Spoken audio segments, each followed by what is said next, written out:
자, 문서 관리 보도록 하겠습니다. 자, 문서 관리에서 가장 옳지 않은 것은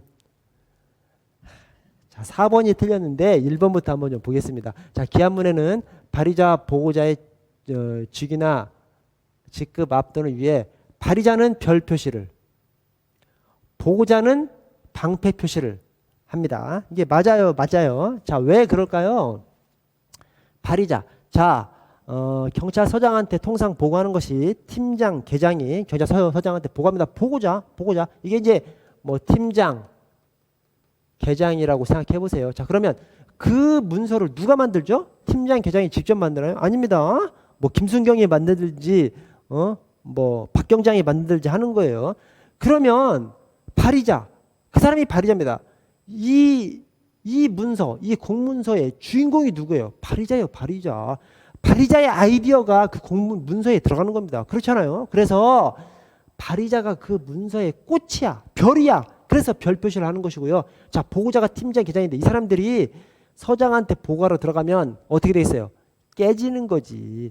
깨지기 때문에 방패를 들고 들어가는 겁니다. 방패. 그래서 방패막이가 되는 것이 팀장, 계장, 보고하는 사람이기 때문에 보고자한테서 이 방패 표시를 하고, 발의자, 자기 아이디어를 문서로 만든 사람이기 때문에 별 표시를 하는 겁니다. 여러분 그렇게 생각을 해주세요. 자, 3번에 문서에는 음성정보나 영상정보 등이 수록되거나 연결된 바코드, 뭐 QR코드나 바코드 이런 거 표시할 수 있습니다. 세상이 바뀌었어요. 옛날에는 이런 거 없었는데 지금은 이런 거 없으면 어떤 표시를 못하는 경우가 생기기 때문에 뭐 이런 거, 뭐 QR코드 이런 거 다 문서에 들어갑니다. 허용됩니다. 자, 마지막으로 관인이 뭐죠? 나라에서 쓰는 도장이 직인이 있고 청인이 있어요. 직인은 뭐고 청인은 뭐냐? 자, 여러분 행정관청 또는 행정청이라는 개념이 있습니다. 자, 국가를 기준으로 하면 법인격은 딱 국가 하나예요. 물론 지방자치단체는 지방자치단체 법인격이 있지만 어쨌든 국가는 딱 국가 하나가 법인격입니다. 법적 효력을 국가만 받아요. 그러나 행정법상에 특별히 국가의 의사를 외부로 표현할 수 있는, 국가가 직접 표시 않고 국가의 의사를 외부로 표시할 수 있는 권한을 준 것이 행정청입니다. 그래서 우리 경찰에는 경찰청장, 시도경찰청장, 경찰서장이 행정청이에요. 그래서 국가의 의사를 외부에 표시할 수 있도록 이제 해놨습니다. 그래서 통상 외부의 표시를 누구 명의로 해요?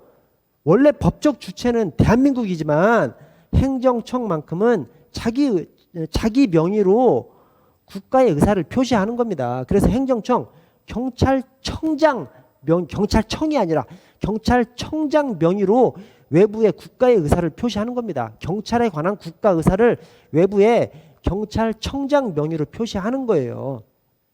그런데 문제가 합의제 행정관청이 있어요. 예를 들어서 소청심사위원회는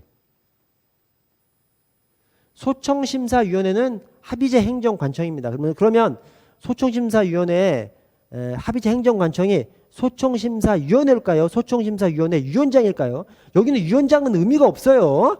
그냥 위원회 그 자체가 행정청이에요. 합의제 행정청입니다. 합의제 행정청. 그래서 여기는 대외적으로 의사표시를 누가 할 수 있느냐? 위원회가 할 수 있어요. 위원회. 이 위원회는 위원장이 아니지 않습니까? 그래서 자, 여기 경찰청